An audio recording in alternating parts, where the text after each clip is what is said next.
What's up, boys? It's Nick from Team Table 501 here. I'm the king of the scrubs, and today, this is the second video for today. This is something that since I was already making videos and getting the webcam set up and whatnot, I decided to make this just because it's a deck I've been testing for regionals, and it's a profile that I think the people deserve to see, so...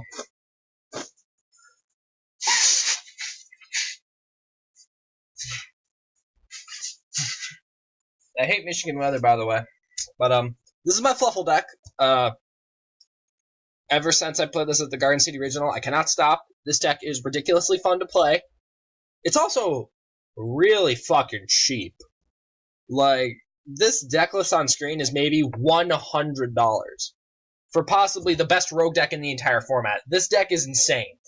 So, let's run through the list.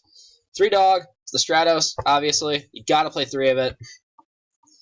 3-bear gets Vendor. And Vendor's the best card in the deck, so you need to be able to see it. 2-penguin, not only is it a mini graceful charity if you use it as fusion material. The fuck? Whatever. It lets you special a Fluffal out of your hand, so it means it's essentially a 2-card link monster. And that's another thing I forgot to mention. Dog's a 1-card Radiant. But, Penguin not only gets a Fluffal out of your hand, so it can trigger Dog and Owl, it's also a mini graceful charity if you fusion summon with it. So it gets the ball rolling. 2 wings. You only really need to resolve 1 to win the game. But resolving the second one feels really fucking nice. Like, once you resolve 1, you feel great. But once you resolve the second one, it's just... it's lights out. 1 owl. Anti-spell is like the best floodgate in the game. And you lose to it. So this card gives you some out to anti-spell because you can just summon it, not activate the search effect, and just be like, pay 500, Fusion Tiger, pop anti-spell, and then you can go that way. So, like, Owl is really good. Sheep is what leads to the 1-card Radiant. You can go Dog into Sheep, or Dog search Sheep, special Sheep, and then it's a 1-card Mrs. Radiant. And then if you have a fusion spell, it means that you can just make a really big board that's immune to a board wipe, because Sabretooth is indestructible, Radiant buys back a card, and the Sheep, more than likely, is coming back to the field. So, and 1 cat, you need to play around Solemn Strike, so you gotta play cat. For the Edge Imps, 3 chain. This is the card in the deck that if you don't see, you lose. So you gotta play 3 of it. You want to see it. 1 Sabre, because I don't know why this doesn't banish itself after you use the graveyard effect. It's just fucking insane. And plus, like, you can search it off Dog and Vendor. 3 Kingless Swamp, really good card.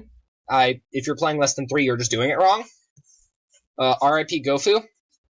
I'm still playing the 1 Gofoo in this deck, unlike in my Monarch deck, because if you don't open Gofoo in this deck, you can still make plays, unlike Monarchs where you need to open Gofoo to make plays. Gofoo is a card where if you open it, it's really good, but even if you don't open it, or you draw it late game, that's the thing with Gofoo, is you can't draw it late game in this deck. So, and plus, like, it's a really easy card to side out now that's at 1. And then 1 Maxi, because it's Maxi. For the spells, 3 Toy Vendor, card's insane. This card isn't once per turn, for some fucking reason. The card is so good. You can search like 18 cards off it, it's ridiculous. You can draw, you can special your Fluffal, get its effect, then send it to the graveyard, and 2 Poly, because this is a fusion deck. Fusion sub, because not only is it treated as Poly, it's a +1 while it's in the graveyard, so super good there. 2 Fright Fusion, because I heard summoning Wolf and attacking for 50,000 damage is really good. Factory is here if you don't have a Poly or your only Edge Imp is Chain, because once Chain hits the graveyard, you can search Fright for Factory, banish the fusion spell that you used for making Sheep, and you can make Sabretooth, and then you still have 2 monsters on the field. 2 Foolish Burial Goods. I know Sam Cox likes playing 3. I'm not a fan of 3, just because it is a hard once per turn. So, and you always want to have 1 Toy Vendor in your deck, so that your bear is always live. 2 Twin Twister. I didn't main deck this in my first build, but I'm main decking it now, because of Spiral being essentially dead, even though it's not. It's still a really good deck, it's just not as prominent. So Pendulum Magician and Draco are like your roughest matchups. Draco isn't as much, but Pendulum Magician really is, because of Time Pendulum Graph and Purple Poison. So Twin Twister not only gives you discard fodder, and you plus off discarding, but it clears the cards that you just don't want to deal with. It also pops Draconic Diagram, it pops Field Spells, it deals with problematic back row that you have to play through. It's a really good card. 39 is better than 40. Soul Charge, best card in the game. This card should be fucking banned. It is ridiculously broken. Foolish Burial is here as also a combo extender, but it's also a way to get Sabres out of your deck, because you do not want to draw that card. You want it in the graveyard. And you can also use it to, you can Foolish like a Wings. So if you don't open Dog, you can go pitch Bear, set a Vendor, and then you still have the ability to activate Wings. And then Darkhold Regeki. Board Wipe's really good in this deck. Moving on to the extra deck, 3 Sabertooth, card's insane. The fact that it's indestructible is so good. Kaijus are basically at an all-time 0 in this format, so this guy's going to live a lot. 2 Sheep. You can play 3 if you want. I just don't think 3 is necessary, because you only really need... Like, I summon 3 Sabertooth more than I summon 3 Sheep in a game. Because once you summon the first one, you can summon all of them, because Sabertooth is going to bring it back from the graveyard. 2 Kraken. This card is so goddamn good. It's 4,400 damage, so it's a way to just kill them. It's removal, and it's a big butt. 3,000 defense. And then 2 Tiger. This is the card you make going second. You just want to blow up their cards. Like, you'll activate Poly, you'll dump your hand, you'll summon Tiger. Well, you'll do your card draw shenanigans first. You'll put as many cards as you can into Tiger and just be like, blow up your field. And you'll use Cat so that it can't be hit with Strike. Dab, that was cringy as fuck. But... Tiger's fucking the tits, man. Wolf is how you kill them. It's your late game card.